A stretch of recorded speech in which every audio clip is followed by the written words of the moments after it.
Bien souvent, les changements dans l'existence sont cause de peur.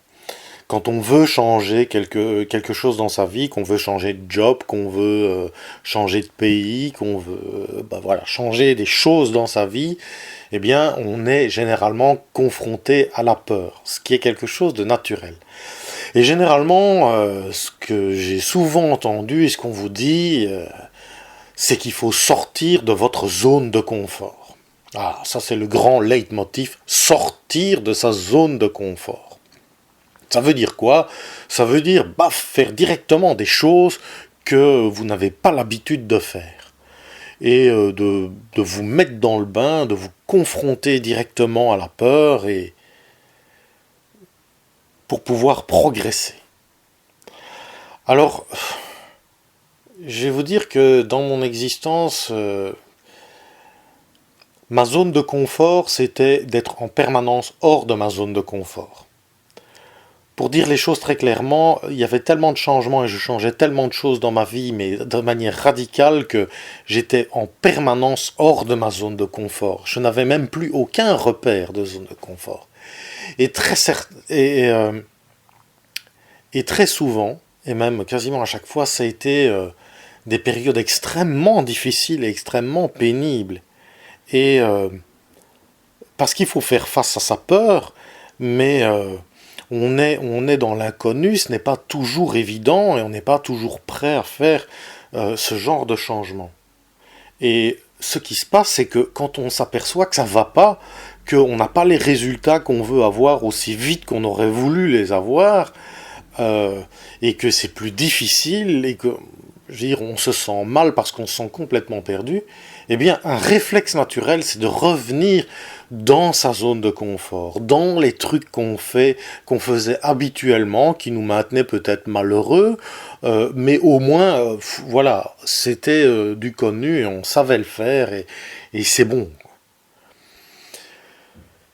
J'ai vu aussi, j'ai rencontré beaucoup de gens qui sortaient de leur zone de confort et c'était des moments difficiles pour eux. Certains en sont sortis grandis, mais d'autres en ressortent frustrés, blessés, euh, je vais dire avec des cicatrices parfois de la difficulté qu'un changement a nécessité et d'un traumatisme qu'il y a derrière. On dit généralement ce qui ne vous tue pas vous rend plus fort. Non, c'est pas vrai.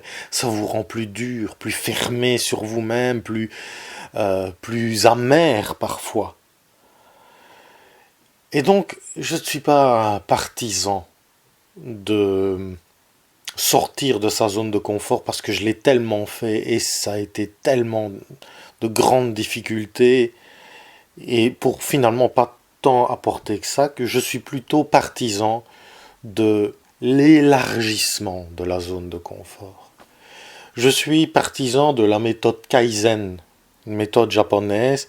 C'est la méthode des petits pas. Kaizen, c'est des petits pas. Si vous voulez, si un exemple tout simple, voilà, vous avez envie de perdre du poids ou vous avez envie, je sais pas moi, de retrouver une forme physique, mais bon, le sport, vous n'avez pas trop l'habitude, etc. Et bon, aller dans une salle de sport et vous y remettre, c'est difficile pour vous. Et une chose que vous pourriez faire, eh bien, c'est simplement, je sais pas moi, si vous aimez faire du step, par exemple, devant votre télévision, parce que vous avez envie de regarder votre télévision, eh bien, vous achetez, je sais pas moi, une petite marche là pour faire du step, je connais pas ça plus que ça, et, euh, et vous fixez comme objectif d'en faire deux ou trois, pas plus, hein. Pas vous dire de faire 5 ou 10 minutes, etc. Non, non, commencez par faire deux ou trois pas. Mais chaque jour, hein, après avoir mangé, je sais pas, hein, bon, vous faites deux ou trois pas, pas plus. Et puis vous apercevrez qu'un jour, ah bah vous en ferez 5, 6, et puis ce sera naturel, vous en ferez 5, 6 tous les jours, puis 10, et etc. Et de fil en aiguille. Et puis ça va s'accroître petit à petit. C'est ce que j'enseigne à mes élèves en méditation, parce qu'un des freins dans la pratique, c'est ouh là là, il faut rester une demi-heure, une heure assis sur sa chaise en silence, pas bouger. C'est trop pour moi, c'est pas possible ça. Je suis trop nerveux. Alors, généralement, je dis qu'il faut commencer par 5 minutes ou 2 minutes, pas plus, des séances de 2 minutes. Mieux vaut plein de petites séances courtes qu'une grosse séance de temps en temps. Et les élèves qui ont commencé avec moi il y a 2 ans, au moment où j'enregistre cet audio, eh bien, oui, ils pratiquaient 5, 10 minutes au début. Et 2 ans après, on était à 1 heure, 1 heure et demie, parfois plus pour certains.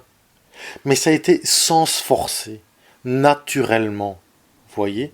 Parce que la frustration est tellement grande que si on commence directement pendant 1 heure et puis on n'y arrive pas, on est frustré, et puis au bout de 2 mois, on arrête et on revient dans ces zones de confort.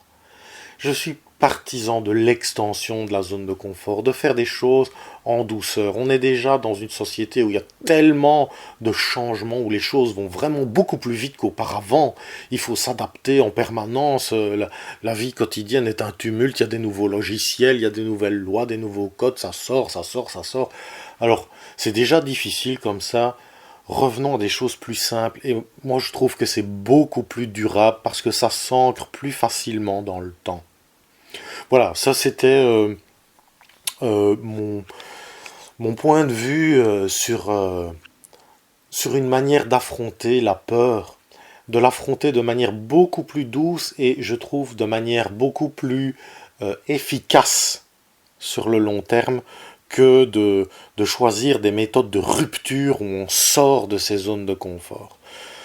Je préfère l'élargissement, mais pas sortir dans l'inconnu, si ce n'est pas nécessaire.